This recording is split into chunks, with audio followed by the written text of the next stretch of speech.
Thank you, Chantal, and good afternoon, everybody. Before I begin, I would like to thank Minister Marie-Claude Bibeau for entrusting me in this role.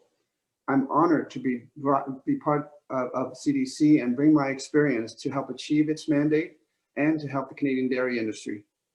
I also wish to offer my sincere gratitude and that of my board to industry stakeholders, provincial governments, the Minister's Office, and our colleagues at Agriculture and Agri-Food Canada and other portfolio organizations for their constant cooperation and support. And we applaud the invaluable contributions of the CDC employees who run our operations with efficiency and passion, and who demonstrate daily their dedication to this dynamic industry.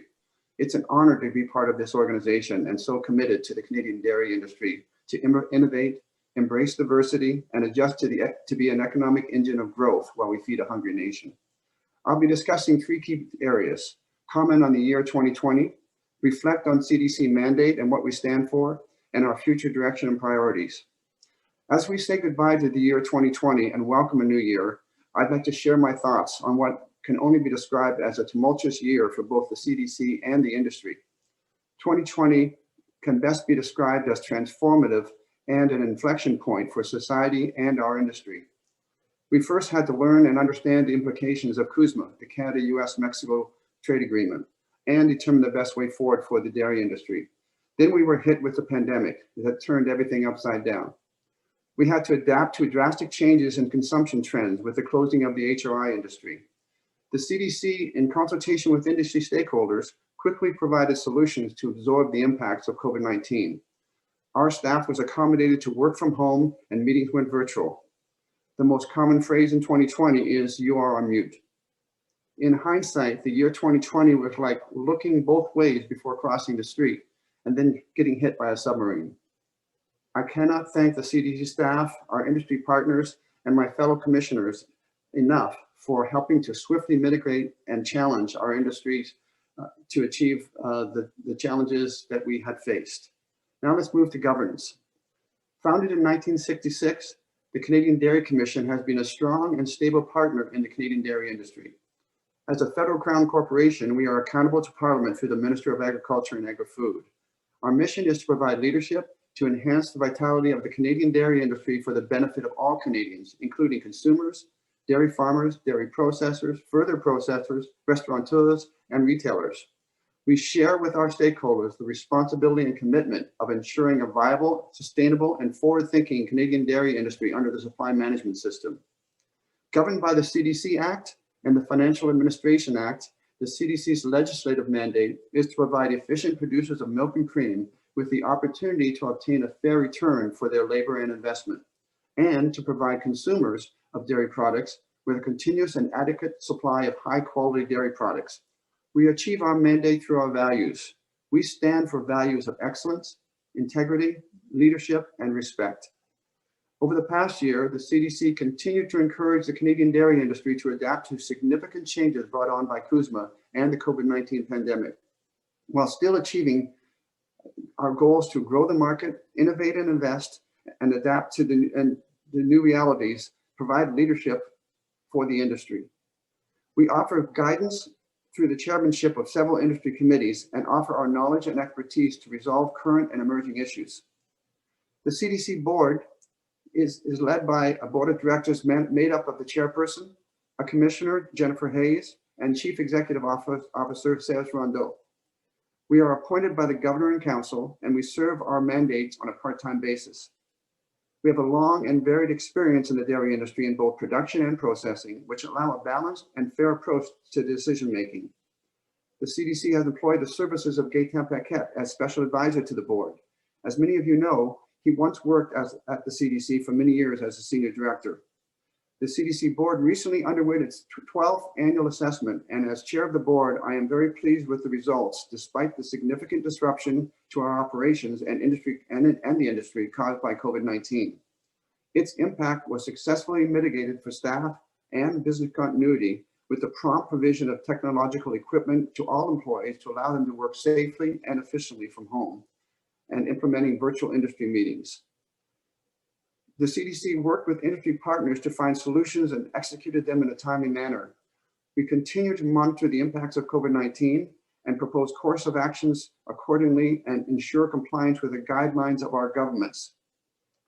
The board is responsible for the overall stewardship of the organization. We approve the CDC's corporate plan, annual report, strategic plan, succession plan, budget, and financial statements. We ensure the principal business risks are identified and that appropriate systems to manage these risks are in place. We also ensure the integrity and security of the information systems and management practices and proactive disclosure as part of our commitment to openness and transparency. The CDC Audit Committee, chaired by Jennifer Hayes, is responsible for ensuring the proper accountability exists over CDC operations in accordance with the Financial Administration Act. The committee meets quarterly to review the financial statements and receive internal audit and program evaluation reports. The CDC also has two management committees. The first one is the senior management team, which is responsible for the day-to-day operations of the organization, chaired by the CEO. The second management committee is the Internal Audit and Program Evaluation Advisory Committee. It meets 4 times a year to review internal audit and program evaluation reports and annual work plans. More than a facilitator, the CDC is here to help influence national dairy policy in Canada through meaningful collaboration and non-biased consultation with all sectors of the industry. We chair the Canadian Supply Milk Management Committee, CMSMC. In this role, we provide technical analysis, forecasting, and recommendations to the CMSMC and other various industry meetings. It addresses supply issues such as quota, structural surplus, and growth allowance. It makes the rules for the special milk class permit program and creates new programs based on market needs. It changes the milk classification system and determines the billing mechanism. The CDC also chairs the P5 supervisory body, which consists of the 5 eastern provinces except Newfoundland, and Western Milk Pool Coordinating Committee, which supervise their respective regional pooling agreement. Each pool works to decide on pooling and harmonization and is supported by a technical committee to assist in providing analysis and options to technical issues. In its role as facilitator, the CDC helps these committees in providing guidance and expertise on a variety of issues to support timely decision-making. We set support price for butter. The CDC oversees the cost of production study and prepares economic analysis to assist in support price decisions. Annual changes to the farm gate price for milk classes 1 to 4 are set by using a national formula based on 50% of the year-over-year change in cost of production and 50% of the year-over-year change in CPI. As part of the annual review for the butter support price, exceptional circumstances can be applied if triggered by an industry stakeholder. We recommend milk production quota. In this capacity, we monitor and evaluate total Canadian demand for butterfat, provide forecasts for demand, quota, and butter stocks, calculate and publish monthly quota per pool, and the volume of milk to be moved between provinces. The total national quota is adjusted to reflect changes in total requirements, which are shared between the P5, Western Milk Pool, and Newfoundland. Regional pools and Newfoundland allocate production quota to their respective dairy farmers. We administer pooling agreements. The CDC administers the comprehensive agreement on pooling of milk revenues, the Western Milk Pooling Agreement, and the agreement on the Eastern Milk Pooling. This includes data collection, verification, analysis, and technical support.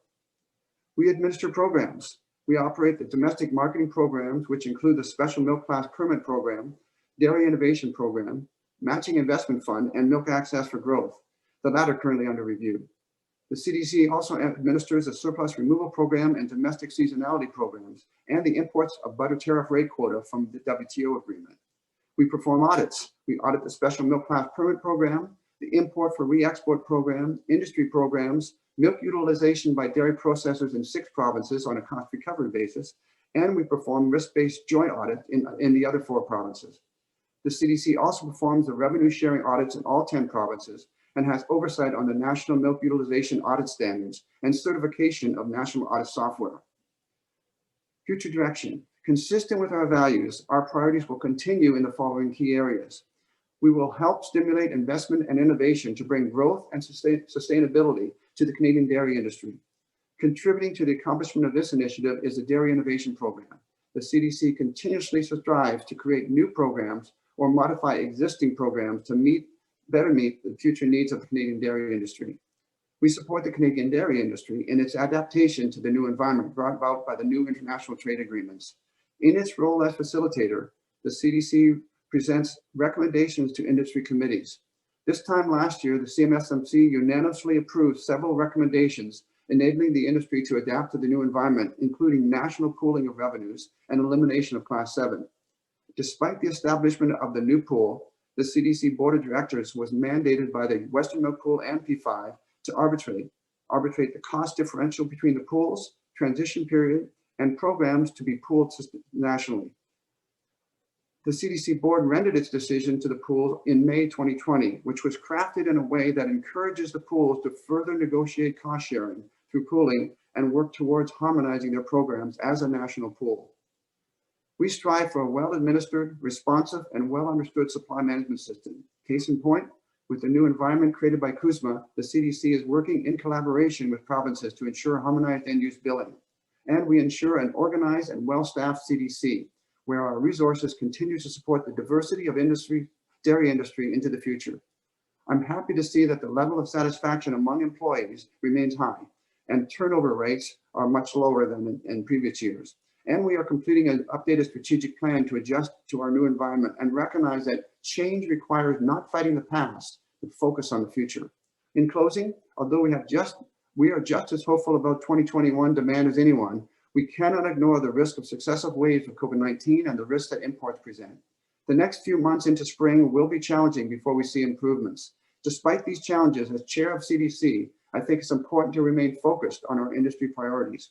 We must continue our efforts on increasing innovation and investment, provide leadership and support for a strong dairy supply management system, offer responsive dairy policy management, and ensure organizational excellence at the CDC. Finally, I'd like to thank my fellow commissioners, Jennifer and Serge, for their continued support in achieving the objectives of CDC. I would also like to thank the CDC staff for their continued hard work and dedication. Thank you. Merci beaucoup.